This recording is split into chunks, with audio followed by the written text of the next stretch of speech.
Alright, with the Sean Bielat event is just finished, and we have two people who are here both for the Elizabeth Childs open house and the Sean Bielat open house. Gentlemen, you saw both candidates. Do you have a favorite? What did you think of the two presentations? How do they compare? I actually really enjoyed both presentations. I thought I'm moderate, so I thought they both presented a lot of good ideas. I thought Sean's had the better organization, the better game plan, so I guess I'm leaning in that general direction, but I wouldn't be upset at all with the other two, because they're both good candidates, and she actually has a really good strategy as well with the camper all around the district. I think is a really sort of a Scott Brown truck thing. It's a good way. As a selectman who knocked on doors to win election, it's a good way. I've always thought, how do you win a congressional district with that grassrootsy kind of way? And it seems like a really good idea.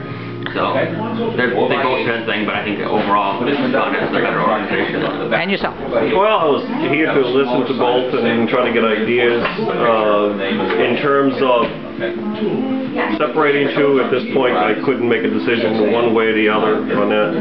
I think the key issue between them will be their stance on women's right to choose. I mean, for Scott Bielat, for Sean Bielat, I mean, he was strictly on pro-life, and basically Elizabeth was totally opposite of that. Now that message will sing very well with the women voters within the district, and they will be thrown away from Sean for a very exclusive. So that's going to be, I think, the biggest hedging point for the two campaigns for the primary. As for both messages going forward, the final election for the winner, I think they're both viable. Now, there was something that I found very interesting, because you brought up the abortion issue.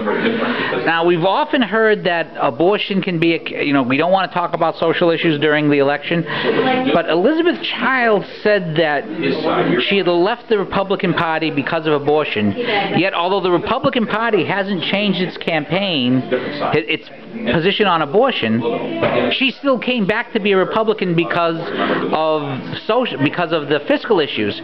Does that indicate at all that fiscal issues have become so big that they might be able to override some people's social concerns? Every week they come and get a different sign. You rotate the sign. Well, in terms of expense, like government, government has become so bloated, and both the left and the right don't know how to solve it. It's going to be up to those people who go to the voting booth this September, this November, to make an impact. But we have to get them there to vote and put their conscience. It's us that have to take the government back. Both those people have ideas to do that, except it's going to be us to choose which side they're going to choose from. Now, either one of them who wins is going to have to face Joe Kennedy III, and of course the Kennedy name, it's still Massachusetts and so forth. Do you think that the name will be enough this time, since Joe doesn't really have a profile? Or I don't really think so, because you have most of the people who vote for Kennedy are probably going to vote for any Democrat, and you just have kind of a I think there's enough people everywhere who are just as sick of Kennedy being in office as there are people who want a Kennedy in office. And especially, I think Sean Bielat had mentioned how he doesn't even have any issues with on his website. So at least I'm hopeful. I think, but more hope that people see right through that, he's just running on the name alone, and that's not enough. People respect the Kennedys, I think, because the first generation ran on issues, whether you agree or disagree, but he's not going to run on issues at all. Okay, you've heard both candidates, as we've said. Advice for both candidates from what you heard. So what would you advise if you could tell Sean Bielat one thing and you could tell Elizabeth Childs one piece of advice for this campaign? What would it be? I'm going to split it into two parts. Oh yeah, that's what I'd expect. Okay. First of all, stay to your message. Okay, in terms, you have your own positions.